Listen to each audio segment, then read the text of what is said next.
Hello, welcome back to Toy Thursday with Johnny Tiger on April 7th, 2022. And as promised, today will be a quick run through of the treasures I found on my trip during my vacation. I mentioned before, almost every time I have a chance to go to the US, I try to collect some of the action figures I have pre-ordered from my dealers in the US, and so I can bring them back across the border. Uh, Ordinarily, when my pre-orders come due, the dealers, no matter if they're in the UK or in the US, they will ship them out over here to me, and then I would end up having to pay a massive amount of shipping fee and pay FedEx and or UPS, and then I pay custom on top of that. So when I can collect them in person and bring them back, I avoid all of that. Like if I go to the US and just get my dealers to ship the items to me directly while I'm there. There's quite often free shipping, and of course, I bring them back across the border. I don't even have to pay custom because what I do, and for collectors, I think most of you know this already, but just in case, if you open up your figures and bring them back. Like just wrap them up in newspapers or a Ziploc bag, then you're not going to get charged custom. If you keep them in the box, though, like if you're one of those collectors that like to keep your figures in the box, then it's a 50-50 chance that you may have to pay tax when you come back into the country. So, luckily, I don't care about the boxes.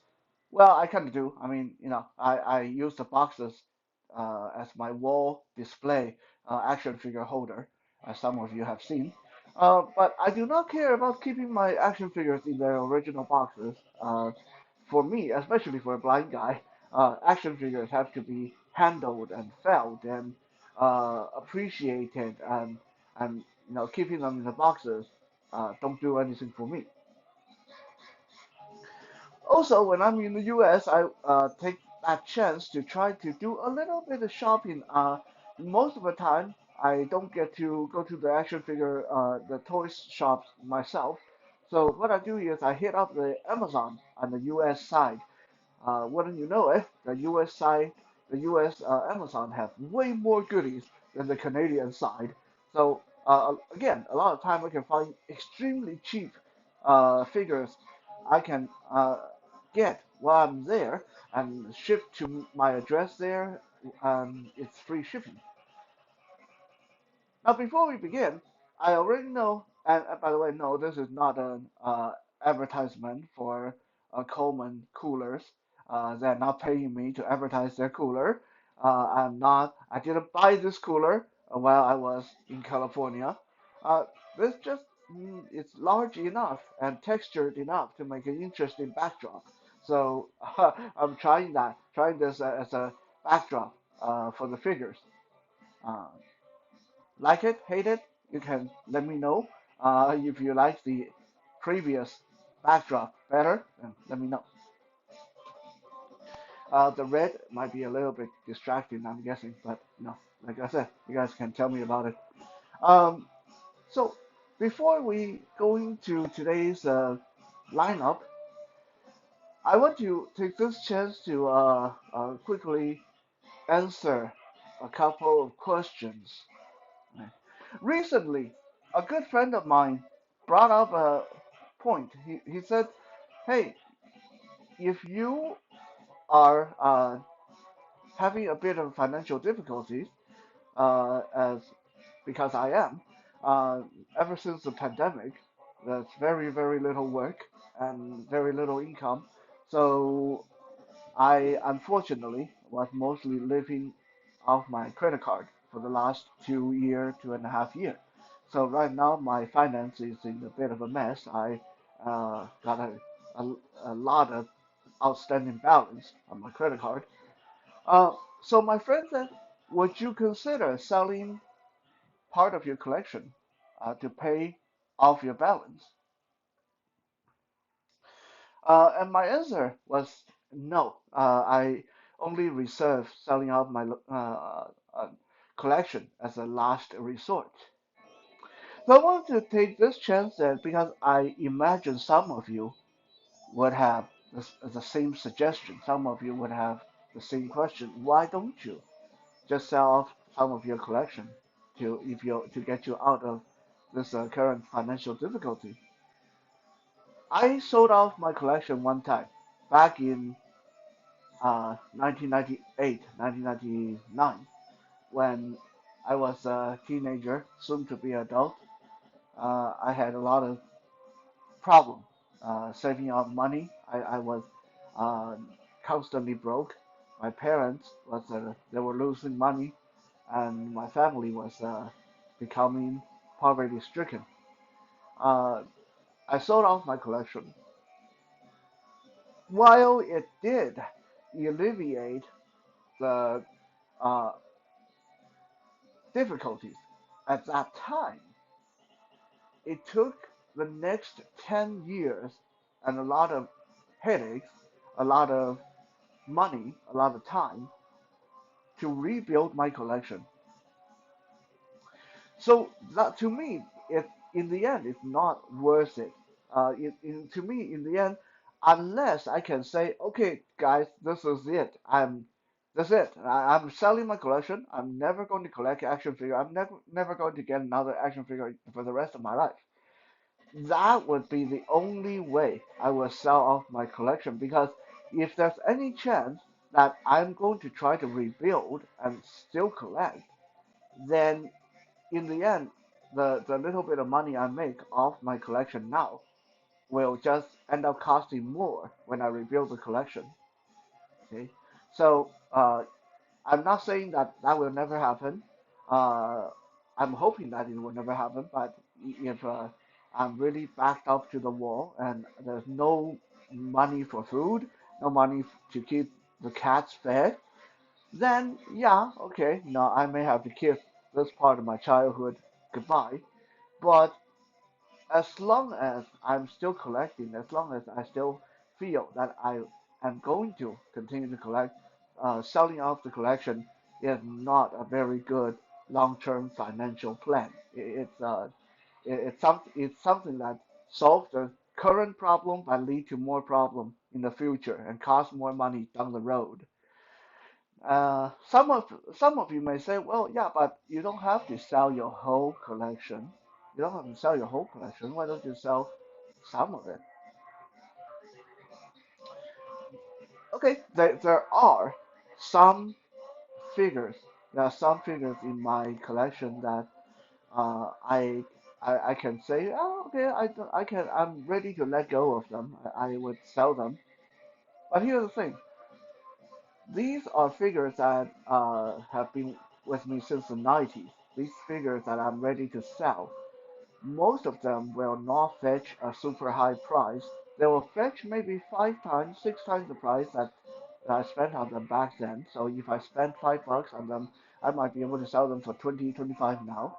But altogether, if I get the price I want and I sell off the whole chunk, all you get is maybe $500.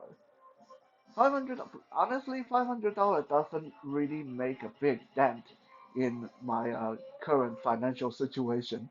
It's like a drop of water when there's a raging forest fire. So again, the gain is not really worth the headache and how sentimental I feel about these figures in particular.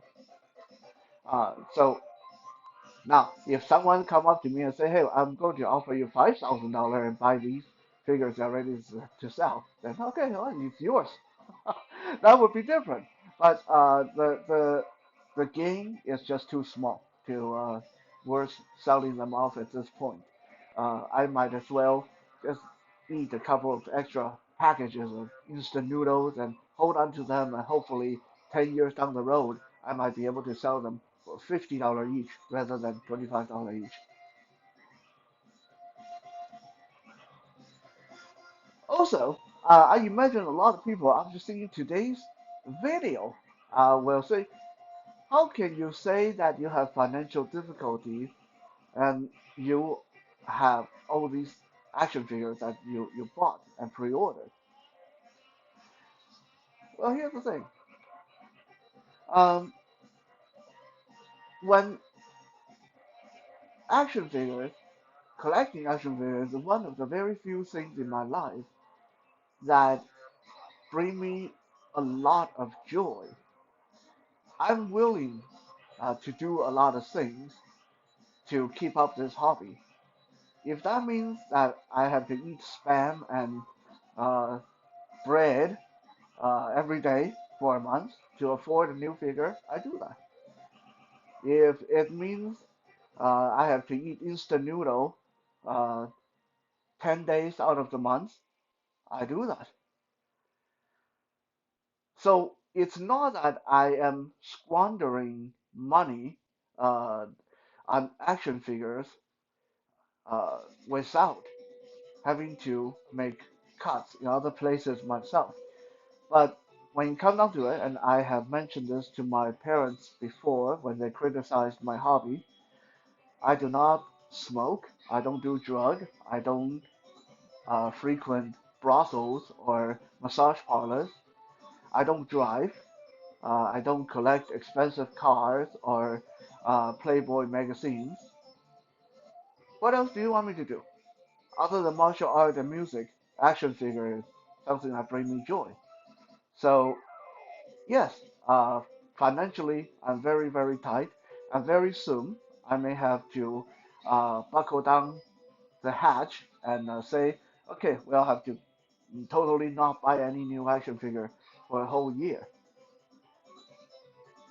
But uh, when it is at all possible, if I can uh, keep this hobby going by buying food that is a little bit cheaper once in a while, then that's what I do.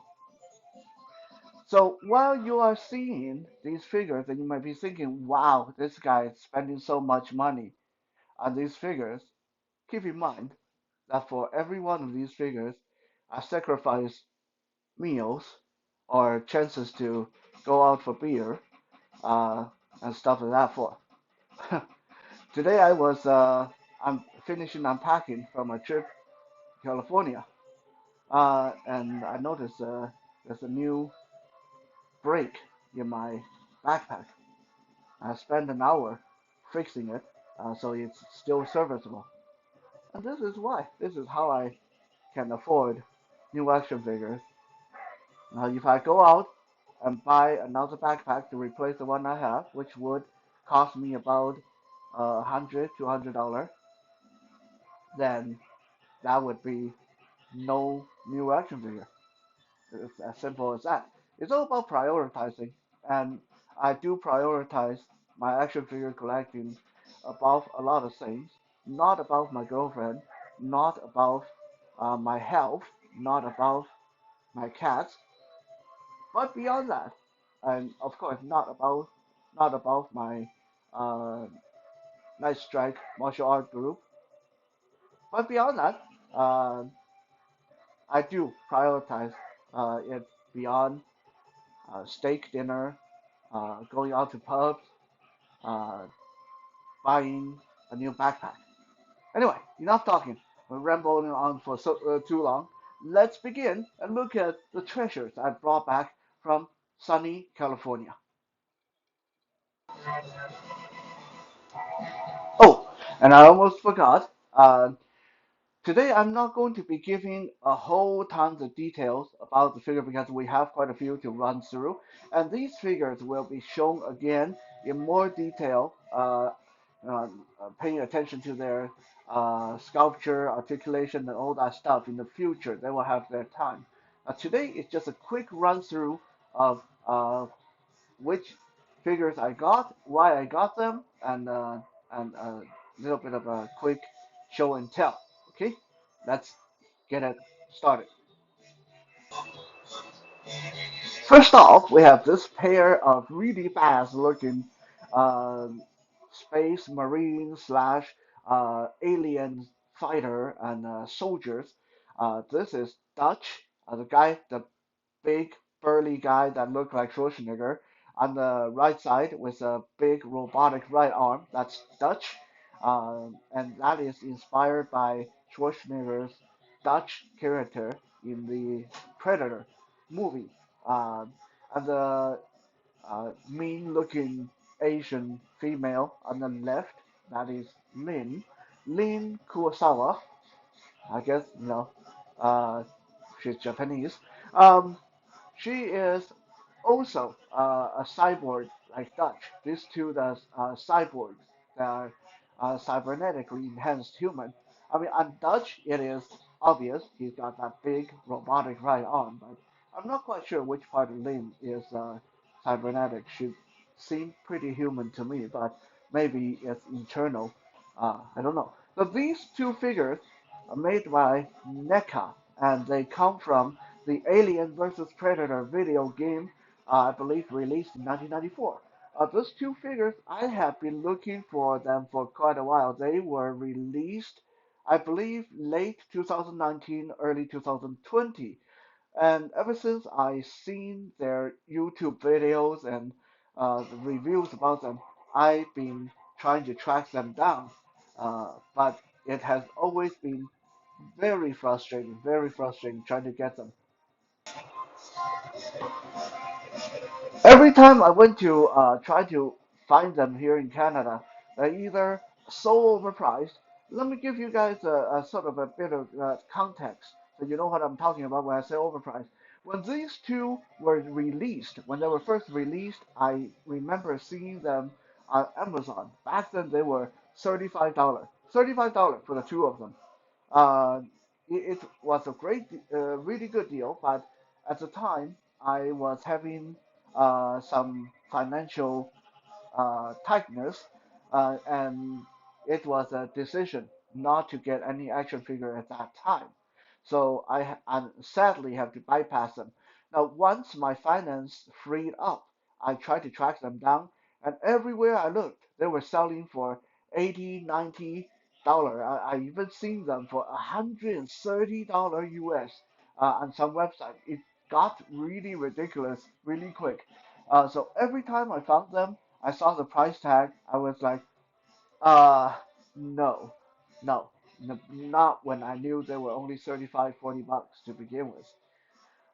So this time around, when I was in California and I was finalizing some delivery of some of my pre-ordered items, I realized that uh, I wanted to add something else to the shopping cart before I finalize and check out to make a more tidy, more even uh, grand total in the end.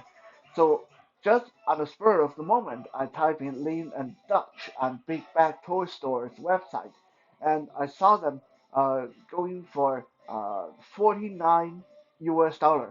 And of course, because I was in the US already, so it's free shipping. So yeah, without a second thought, I was happy to finally add this pair to the shopping cart. Now, why did I want to track these down so badly? Uh, Mostly because my Alien and Predator display shelf is a little bit one-sided. I have quite a few aliens and I have a few predators, but the side that's supposed to represent the human side of the conflict is kind of lacking. So I figured that these two would be great to fight on the human side and fill out that part of the shelf a lot better. And also, Lin Kurosawa is a Asian character. So, as some of you already know, that if there's an Asian action figure, an Asian character, especially if he or she is particularly badass and impressive, then I try to get them on my display because I always looking for that little bit of extra Asian representative on my shelf without having to resort to the crazy Japanese anime stuff. And Lin Kurosawa here definitely fits the bill with her gun and her sword and muscular physique. Uh, it's a really well made figure. And Dutch, of course, a big guy with a robotic arm. Yeah, he can fit in with just any kind of display, no matter if you want him to be a good guy or a bad guy. So that's why I wanted to acquire this too quite badly, and I'm glad to finally get them on my shelf.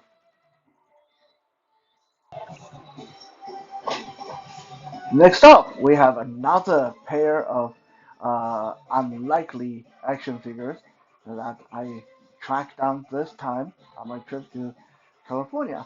The guy on the right, the muscular dude that's doing some weird thing to his hand, that's I believe his name is Mime, Mime. Do you pronounce that meme or mime? I'm not quite sure. Um, and the guy on the left, to people who watch the Watchmen uh, movie or who know the Watchmen comic book, you guys would have recognized him. This guy in hat and trench coat. This small guy is Rorschach. I think that's how you pronounce his name. Now, I have not watched the Watchmen movie. I am not really invested in Watchmen comic book. I know about Watchmen, but it's not something that I've gotten into. But I have been looking for this pair made by DC Direct for even longer than I've been looking for the previous pair of action figures. I believe these guys have been out for at least 6, maybe 7 years. And I finally tracked them down on a quick Amazon search in the US, and I was able to get them both for just $30 US, which incredibly cheap, considering they are kind of vintage and hard to find these days. I tried many, many years to find them here in Canada, and every single time was either way too expensive, there's no way I was going to pay $90 for them, or just not available.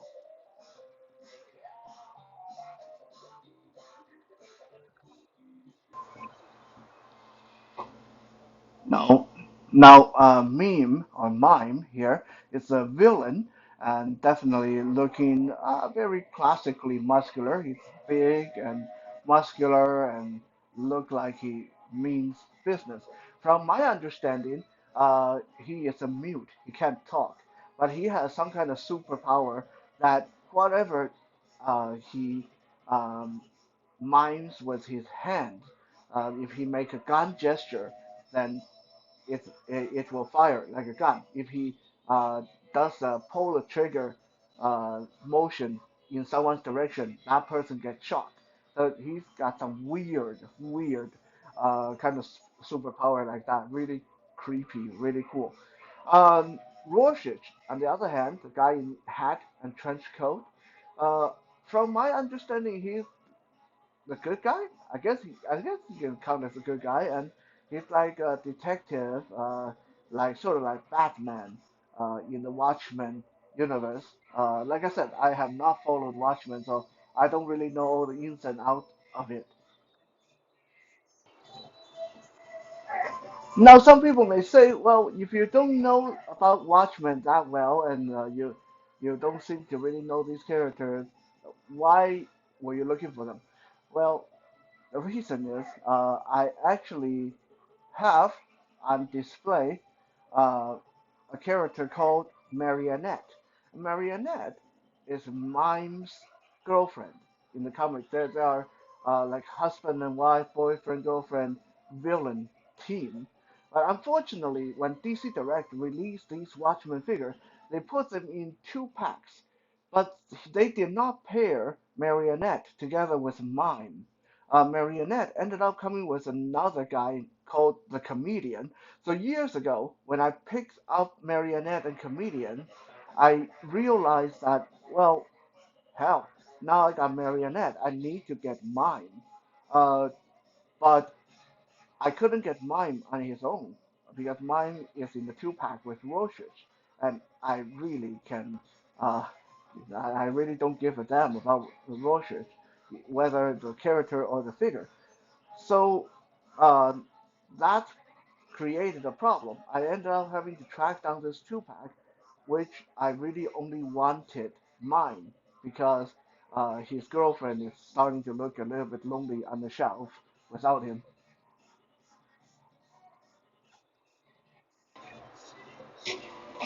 And here's another pair of figures in the two-pack. These are really, really, really good. Uh, Rocksteady and Bebop. Most of you who know Ninja Turtle, watch the Ninja Turtle cartoon, recognize them. They're the Dumb and Dumber henchmen to the Shredder. They're like the cartoon equivalent of Razor and Tonka from the movie.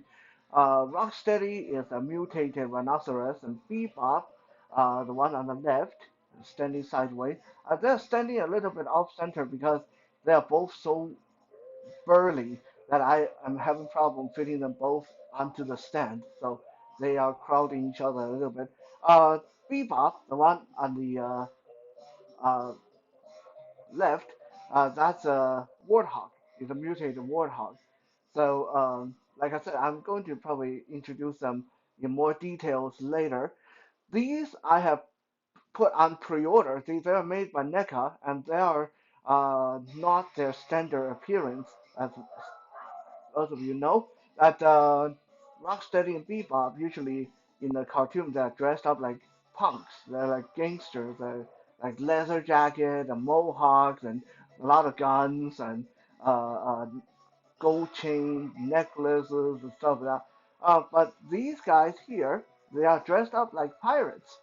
Uh, and it's because this is how they were portrayed in the Ninja Turtle video game, Turtle in Time, I believe. For some reason, they went back in time and they were like, they became pirates. So now we have a really cool pair of a rhinoceros pirate and a warthog pirate. Like I said, I've had them on pre-order as of 2 years ago, and finally this year they became available. Finally, they arrived. So when they arrived, I was planning to visit California. So I thought, this is a great opportunity to pick them up without having to pay for shipping and custom and all the nonsense. So here they are, Rocksteady, the Rhino, and Bebop, the Warthog. As I said, they are both rather large individuals, just like the way they appeared on in the video game and on the cartoon. Really hefty figures in hand, although Rocksteady has a little bit of a quality control issue. My figure, if I don't move his left arm carefully, his left arm tends to detach at the bicep. And it's not even broken, it's just like the joint is too loose or something. I don't really quite understand it. But as long as I am careful with him, the arm will stay connected. Um, Really well made figure. I have noticed that they do reuse quite a bit of parts from the previous figure of this size, which was what is the dude? There was another big character from the Turtle in Time video game that NECA has released. Uh, uh, that was an alligator. That was an alligator. Uh, Ah, I believe his name's Leatherback or Leatherhead. Leatherhead. So yeah, I had the Leatherhead action figure that I purchased about 2 years back, 2 or 3 years back, and these two, Rocksteady and Bebop, they do share quite a bit of reuse from Leatherhead, which do I like it? No, but does it make sense? I guess so. It saves the company money, and they're all extremely large individuals with roughly the same physique. So I guess they can get away with that. So anyway, Rocksteady and Bebop in pirate uniform uh, finally arrived after 2 years of waiting. Now we are almost done with the two packs, but there is one more to go. Although this one's a little bit debatable. Some people may say this is one action figure and an accessory, but since it is two characters, I count it as a two pack. Uh, this time while I was in California, Kitten and I watched some really nice movies, got caught up in some movies we really wanted to see. And one of the movies we watched, which we watched it over and over again and just really entertaining, we both loved it, was Shang-Chi and the Legend of the Ten Rings. Really enjoyable. So in honor of that, Shang-Chi and the Legend of the Ten Rings, I tracked down uh,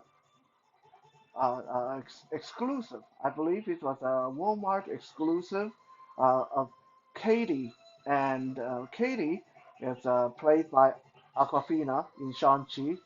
Katie is like Shang-Chi's best friend, girlfriend. I'm not quite sure if she counts as his girlfriend or not, but anyway, she's like an American Chinese girl, really loud and really funny. Uh, for the most part, she's comic relief, but near the end, she took up archery and took part in the great battle against the soul-grabbing, soul-eating demons, and she was quite badass, and she turned out to be the one person who saved the day with her arrow. So uh, now some people would say, how come you got Katie? How come you got Katie and you didn't go for the other Shang-Chi figures? Unfortunately, there is a reason for that because the way now these figures were made in the Marvel Legend line by Hasbro, by the company Hasbro, and unfortunately, Hasbro when they released Shang-Chi action figures, they did something that I guess made sense business-wise, but for collectors, especially people who just wanted Shang-Chi action figures from the movie, it's very annoying. Hasbro put four Shang-Chi characters in the wave with two non-Shang-Chi characters uh, and very generic characters, one Iron Man, one Captain America, and they built a figure body part with each one of them. So if you get oh 06, you build a larger character. However, that larger character it's not Shang-Chi related, and it's not really a character that I particularly want in my or need in my collection. So if I was to track down the rest of the Shang-Chi figure, I'm going to end up with a lot of body parts that I don't need, and I'll probably feel compelled to get Captain America and Iron Man that I don't want, just so those body parts can be assembled into the character. So at this point, at my current finance, that doesn't make sense to get something that I don't really want. Uh, Katie, however, was released on her own without any string attached. You don't need to purchase anyone else to complete anything else. You can just get Katie. And more importantly, Katie comes with a little bonus that was really the reason why I got her. Here she is, Katie, um, dressed in, I guess this is a outfit she was wearing near the end of the movie, more traditional like skirt and gown and carrying her quiver of arrows and carrying her archery bow in her left hand. Although that bow seems really tiny, I'm not quite sure if it's supposed to be that small in the movie. Someone who's seen the movie can let me know. I thought the archery bow was supposed to be a long bow, and not something so small like this. Uh, anyway, but beside her, there's a little fuzzy, wuzzy, really cute four-winged creature, and that is Morris from the movie. And that is really the reason why I got Katie because I wanted Morris. And the other than Morris was really funny, really comical in the movie, and Morris is a cute and fuzzy monster. There's another reason why I really wanted Morris in my collection because Morris is actually a depiction of an ancient Chinese mythological beast. So this is uh, something that literally is in Chinese pantheon. I'm really happy. Uh, now, what, if you want to know what creature this really is, Morris is I mean it's a little bit cartoonish. It's a little bit of like a comic book depiction, but it's a small cute version of the Chinese beast of chaos, the one Huan beast, where the name wonton, the food item wonton, came from, meaning chaos. The Chinese chaos beast was always described to have four wings, a body like a pig, and no face. And that is Morris right here, except it wasn't meant to be this cute.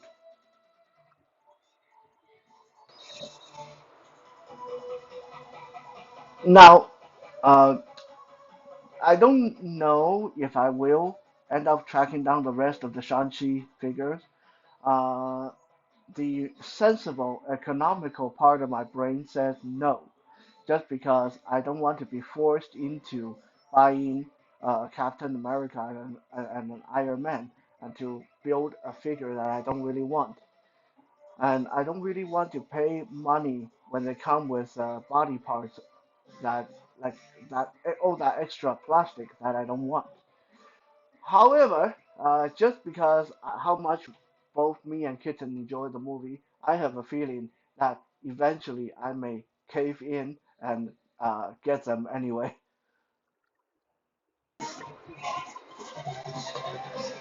Now, uh, originally I was going to give you guys an entire rundown today, but I just realized that this episode has is going on quite long, and I imagine that you guys are starting to get bored by this point.